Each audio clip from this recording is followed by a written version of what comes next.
There, everyone. So I just wanted to show you two things in Canvas that you might find useful as we go throughout the semester. Now, I'm currently in one of my classes, and I am in the modules here. Now, mine's going to look very different than yours because I'm on the instructor, but the concept is still the same. So you can see that I've got quite a bit of instructor information in here, and it can be kind of annoying to have to scroll through all of these modules every single time you want to get to whatever you're working on. So if you're working on week 4, you would have to scroll through everything. Well, each module has an arrow next to it, and you can click it, and it will collapse the content for that module. Now, some of the modules that I use regularly, I would leave open, and whatever ones you don't use, you can collapse.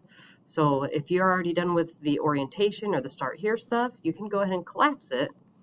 And then you can see that, let me collapse week 3 yet here. There we go. Now, from the top of my view to get to week 4, it is much less scrolling. So keep in mind, you can collapse them at any time. If you need to go back to one and see something, you can always click that arrow again and it will re-expand that module. So use that to save yourself some time and to kind of clean up your workspace in Canvas. The other thing that is very useful is on the left-hand menu here, the calendar. You can click on the calendar from any page, anytime that you have this dashboard up.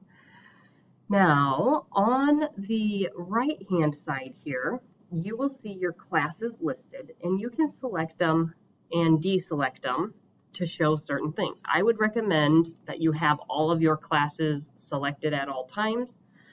And what it does is it color coordinates this calendar here for you so that you can see what you've completed, what you haven't done, and things like that. When you've completed an assignment, it crosses them out. You can scroll, to future months, and it will take just a second to populate everything. But one handy thing that some students showed me was at the top here, you also have an agenda view. Let it generate. So this, instead of having it on a calendar, it has it now just as a list of things that need to be done.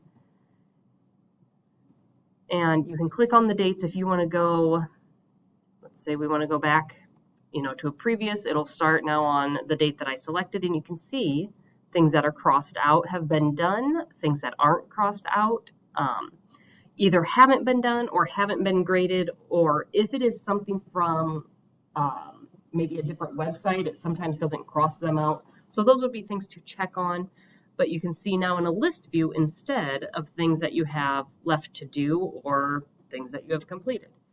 And again, it's still color coordinated based off of that first page. So that's also another handy way of doing that. And that's, again, this option up here for agenda. So you can go back to the calendar where it has month. You can just have it show you 1 week at a time. Not my favorite view, but you do whatever works best for you. So those are just a couple of things that I have found that should hopefully be helpful with keeping track of items and then also cleaning up your module workspace.